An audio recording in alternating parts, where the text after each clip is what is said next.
Good morning Luzon, Visayas, Mindanao at sa buong mundo. Sa pinagpalang umaga, Tuesday morning. Hallelujah. August 19. Purihin ang Panginoon. Takilayin ang kanyang pangalan sa araw na ito. Hallelujah. Bago tayo mag-umpisa, tayo po umawit sa Panginoon. Handugan natin siya ng papurit pagsamba sa araw po na ito. Yes, Lord. Kung hindi kami magsasawa, Panginoon, na kayo po ay awitan, maglingkuran sa araw po na ito. Hallelujah.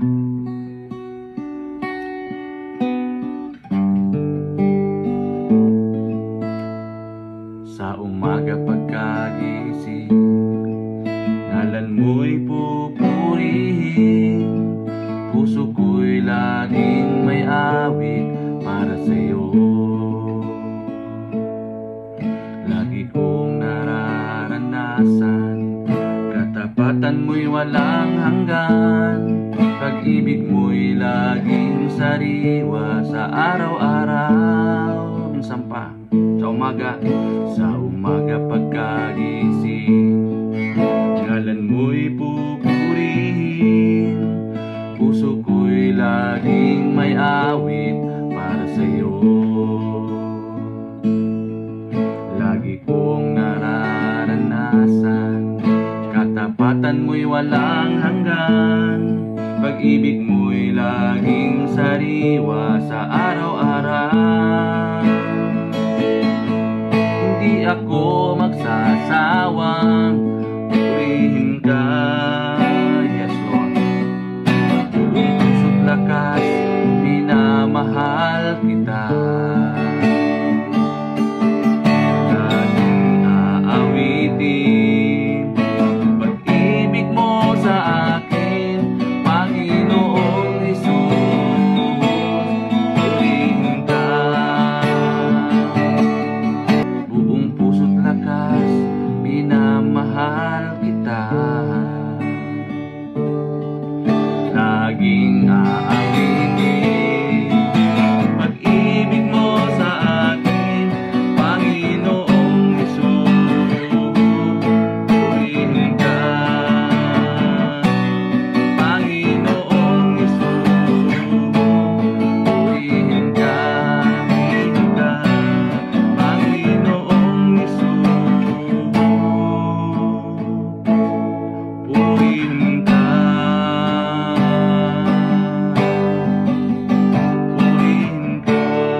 Panginoon, sa umaga pa lamang ikaw ng aming nais handugan ng papurit pagsamba.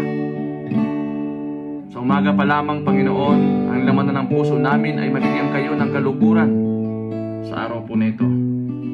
Salamat po, O Diyos, sa pagising, pagpatnubay mo sa araw po na ito. Muli namin pinagkakatiwala sa iyo ang iyong salita, Lord, sa aming pong buhay, sa aming kalagitnaan, Panginoon. Kasiyahin mo po ang aming pong mga salita, aking pong ibabahagi sa araw na ito. Magkaroon po ng rema, Panginoon, sa aming mga puso. Samahan kami ng Santong Espiritu. Hallelujah. At patuloy maghari sa aming pong mga buhay. Sa iyo lamang, Lord, lahat ng papuri, nagluwalhati sa pangalan ni Jesus. Amen and amen. Ayan, good morning na sa ating mga kapatid na maagang nagising. Ayan. Puri ng Diyos, sa umagang ito napakasarap umawit sa Panginoon. Tunay nga dakilang Diyos, no? Sa privilege na tayo po ay umawit sa araw po na ito, sa umagang ito, at handugan ng papurit pagsamba ang ating Diyos na buhay. So ating pong ipagpapatuloy ang ating pong series doon po sa Full Armory of God. So natapos na natin yung Helmet of Salvation. Ngayon naman po yung Breastplate of Righteousness. Sabi po ng Ephesians chapter 6 verse 10 to 20.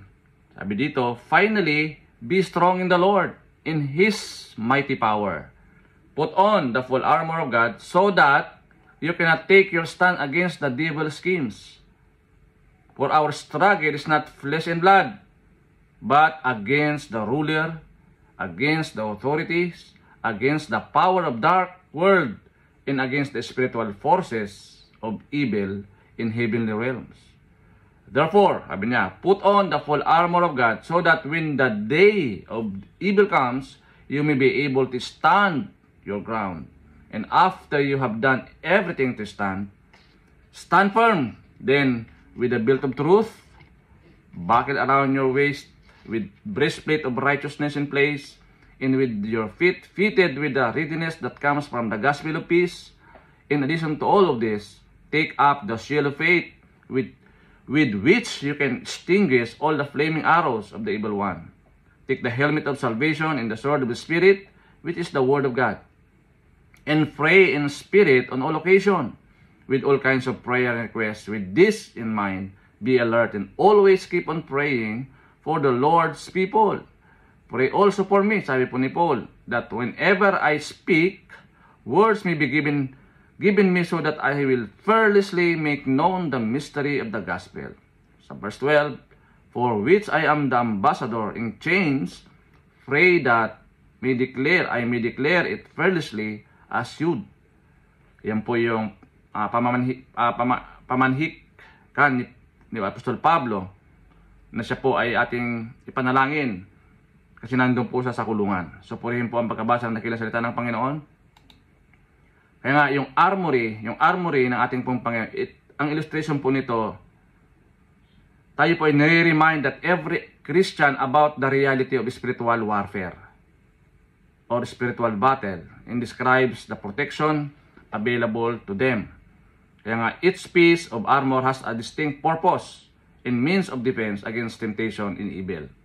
Meron pong particular na gamit ang bawat armory nito, yung 6 na armory ng ating pong Panginoon. Meron pong distinct purpose ang bawat isa sa kanila. So mahalaga na alam natin ano ba yung mga gamit nito. Tanda natin na meron tayong spiritual battle. No? Hindi lamang yung mga physical battle na nakita natin sa ating paligid.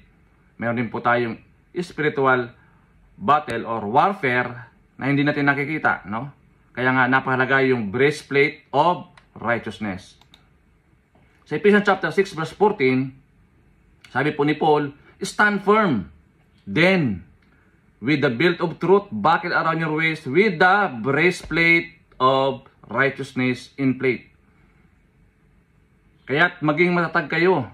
Gawin ninyong sinturon ang katotohanan at isuot ang baluti ng katwiran.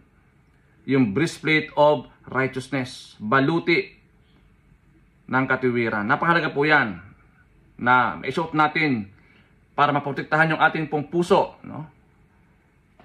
Kasi yung puso po natin, iyan po ang pinaka-deceitful sa lahat ng parte ng ating katawan. So ano po ang puntos natin sa araw po na ito? Number 1, the spiritual forces of evil will not give up without a fight.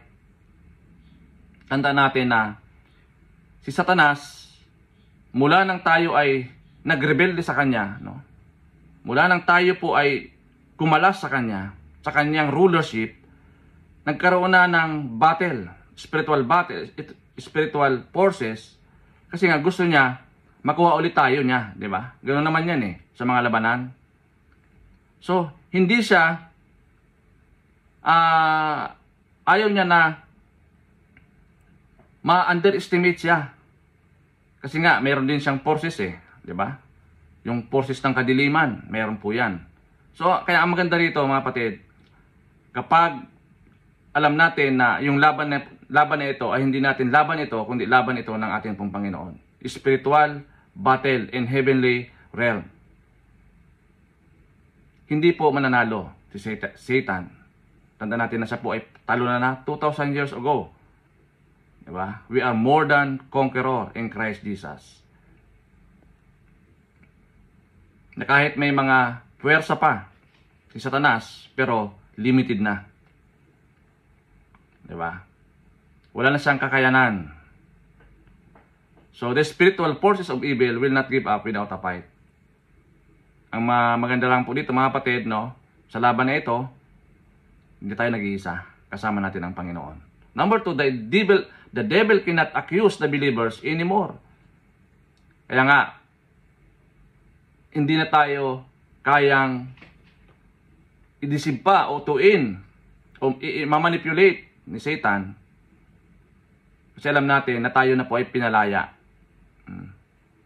Pinalaya na po tayo. Tinubos na tayo ng ating pong Panginoon sa kanyang dakilang dugo. No?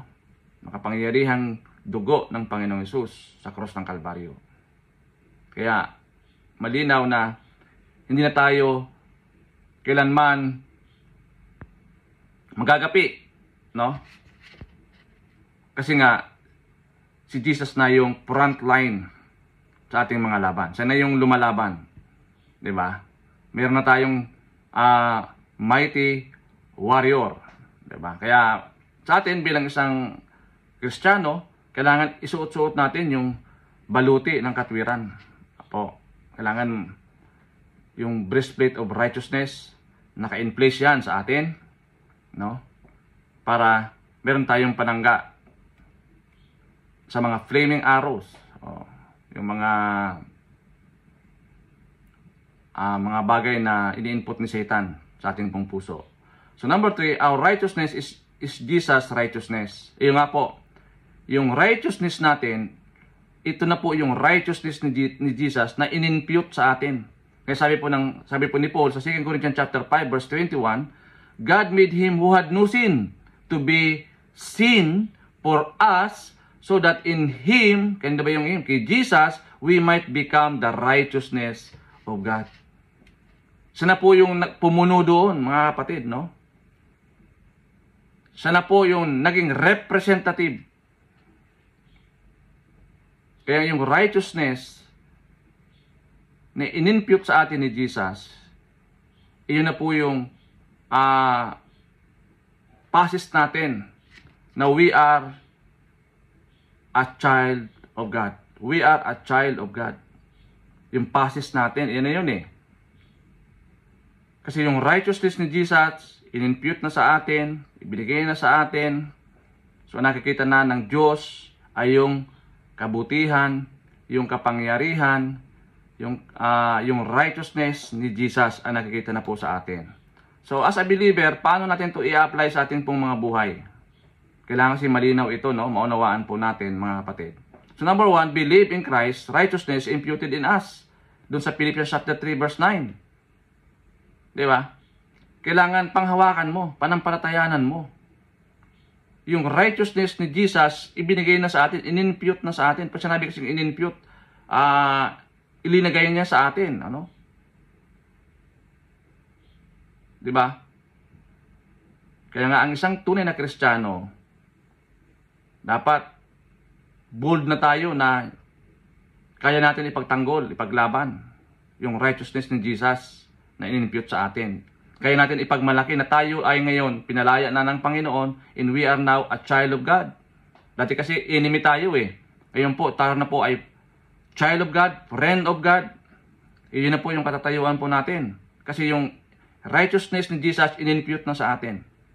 Di ba? Number 2, be righteous just as we are righteous before God. Kaya nga ito sabi po ni John sa 1 chapter 3 verse 7, be righteous. Diba? Be righteous just as God are righteous before God.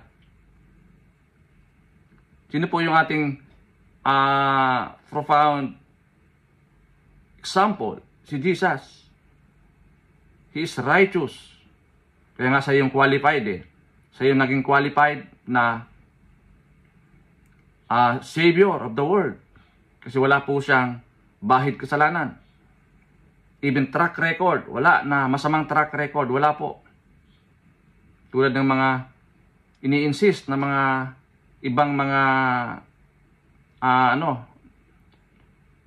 na mga nagpo-promote ng sarili nilang relihiyon. Only Jesus ang merong qualification na being a righteous man in God. Wala pong iba kundi si Jesus. Kaya ang dapat natin ginagawa bilang tinubos ni Kristo, no, from darkness into His marvelous light, kailangan natin building the kingdom of God by obeying the Great Commission. Dapat tayo po ay kabahagi, no? Kabahagi doon sa programa ng Diyos. 'Di ba? Yung mga kapatid, yung Great Commission, no? Advancing the kingdom of God. Kabahagi tayo doon. Kaya doon sabi Matthew 28:18-20, 'di ba? Iyan po yung pamanhikan ng ating pong Panginoon na maging kabahagi tayo sa pagpoproklama ng gospel sa lahat ng mundo, sa buong mundo, 'di ba? Dapat parte tayo doon. Opo. Kaakibat tayo doon. Dapat tayo din yung catalyst for change, 'di ba? Tayo po yung mga naliwanagan ng Panginoon, binigyan ng kapangyarihan na mag-speak, to speak the truth. Minsan nakakalungkot na kinahihiyan natin yung word ng Panginoon, yung gospel, yung good news. Ayaw natin magsalita, no? Ayaw natin i-share yung gospel. Nahiya tayo. Tanda natin na tayo na po ay pinalaya na ng Panginoon. From bondage to freedom, from darkness into His marvelous light. Huwag ka nang bumalik doon sa natin ginagawa. Minsan kasi yun yung nagiging umahad lang. Kasi yung pabalik-balik, yung habitual sin. Di ba? Hindi na tayo doon maka alis-alis. Pabalik-balik. No? Kaya dapat alamin mo yung position natin sa Panginoon. We are a child of God. Hindi na tayo enemy. Anak na tayo ng Panginoon. And then kapag ang anak, 'di ba? Alam naman natin pag ang anak, siya po ay meron ng authority din sa pamilya. Kasi anak nga siya. 'Di ba? Meron na siyang boses sa pamilya. Kasi bilong na sa doon sa pamilya. Ganoon din po tayo, mga kapatid. Tinawag tayo ng Panginoon na anak ng Diyos. 'Di ba? At meron na tayong access sa ating Panginoon. Kaya ang kailangan natin, no, ay sumunod doon sa pinagagawa ng ating Panginoong Hesus. Build the kingdom of God by obeying the Great Commission. Hindi po madali, siyempre, kasi maraming bagay na dapat natin isalang-alang.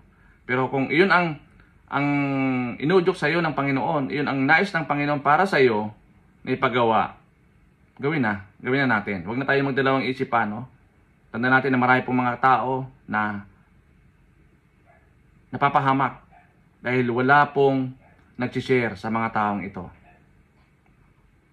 Diba? Kaya tayo po ay parte tayo ng pagbabago dito sa mundong ito. Oo, kaya umpisa natin muna sa sarili natin. Pangalawa, sa ating pong pamilya. No? Sumunod sa ating pong mga kaibigan. O the same time, mga kapitbahay natin. Mga katrabaho natin. Diba? Unti-untiin natin hanggat lahat ng tao ay makilala sa Panginoon. Kaya, ang isang kaluluwa, napakahalaga yan sa Panginoon. Matter yan sa Panginoon, no? Yung isang kaluluwa na nagbalik loob sa Kanya, no? Kumilala sa Kanya, sumunod sa Kanya. Napaka-importante yan. Minsan nga, sa pamilya natin, minsan nakakarinig tayo ng mga negative na mga words, no? Kasi nga, hindi natin sila sinisiran, ano? So mahalaga na unahin mo natin yung ating pong pamilya. Lalo pa yung ikaw lang ang nakakilala sa Panginoon, yung asawa mo hindi pa, yung mga anak mo hindi pa, iyan muna unahin natin. Opo, kailangan sila ay masave. Kailangan sila ay makilala ang Panginoon bilang Lord and Savior sa kanilang mga buhay. And then siyempre, tuturuan natin, train natin, di ba? Ibababa natin sa kanila yung vision. Ano ba yung mission natin dito sa mundong ito? Ano ba yung purpose ng Diyos? Bakit nandito tayo? Kailangan maunawaan nila yon. At the same time, di ba, may mga pag-aaral, mga training, no? May mga leadership training, may mga Bible study, hanggang sa tayo po ay lumago spiritually. No? At lubusan natin maunawaan ano ba yung purpose natin, bakit nandito tayo sa mundong ito. Tanda natin, meron po tayong specific rule, no? Ang Panginoon sa atin, habang po tayo nabubuhay dito sa mundong ito. Kaya napalaga yung breastplate of righteousness, yung baluti ng katuwiran. Para hindi tayo ma-deceive, hindi tayo maagaw ng kaaway, suot-suotin natin, mga kapatid, yung baluti ng katuwiran. So ano po ang, as a question to consider, what is the importance of breastplate of righteousness in our battle against the enemy? Ano daw ang kahalagahan ng baluti ng katuwiran sa ating pagkipaglaban sa kaaway? Nahalaga po ito. Tanda natin na yung puso natin, iyan po yung very deceitful, no? Iyan yung primary target ni Satan, yung puso natin. So kailangan meron niyang baluti, mayroon siyang protection. Kapatid, ito yun po yung katuwiran, yung righteousness na inimpute sa atin ng Panginoon. Iyan po yung ating panlaban. That we are now the child of God, we are now free forever from condemnation. Diba? We are set free. Diba? By the blood of Jesus. So purihin ng Diyos sa araw po na ito. Salamat po sa Kanya pong salita. No? Dalangin ko na meron tayong napulutan ng aral sa araw po na ito sa ating pong series at tinatalakay about the armor of God. Mahalaga na maunawaan natin at higit sa lahat, may pamuhay po natin ang lahat ng ito. Salamat po sa Panginoon. Salamat po sa paggabay ng Santong Espiritu. Salamat sa Panginoong Hesus sa pagbibigay sa atin ng wisdom. Lord God, dalangin ko po sa araw na ito. Samahan po kami, O God, sa aming pong buhay. Ingatan kami, Panginoon, sa lahat namin mga gagawin. Lord, give us knowledge, give us wisdom, empower us, strengthen us today. Lord, lahat ng aming pong gagawin, hahawakan ng aming mga kamay, ang magdulot ito ng kapakinabangan. Hindi lamang sa amin, hindi lamang sa aming pong buhay, bagkus sa mga tao aming pong makakasalamuha sa araw na ito. Lord God, salamat po at dalangin ko, patuloy mo pong ingatan po o pagalingin po ang aming pong mga kapatid na mayroong mga karamdaman ngayong araw. Lord, idampit niyo po yung palad sa kanila at ipadali yung kagalingan nagmumula sa inyo. Lord, sa aming pong mga kapatid na mayroong pong mga anxieties, may mga depression. Lord God, na samot-samong problema na meron, Lord, bigyan mo po, Lord God, ng kalakasan, karunungan, nagmumula sa iyo, Lord. That the peace of God that surpasses all understanding, that will guard our heart and mind in Christ Jesus. Pawiin niyo po, Panginoon, ang naman pong mga sakit karamdaman, meron po ang iyong mga anak sa araw na ito, sa pangalan ni Jesus. Din, Lord God, kami po nakikigalak din sa aming pong mga kapatid na nagdiwang, ang kanilang mga kaarawan, anniversary. Lord, patuloy mo po palain pa ang kanilang mga buhay, exceedingly and abundantly. Salamat, all the glory, honor and praise in Jesus' name.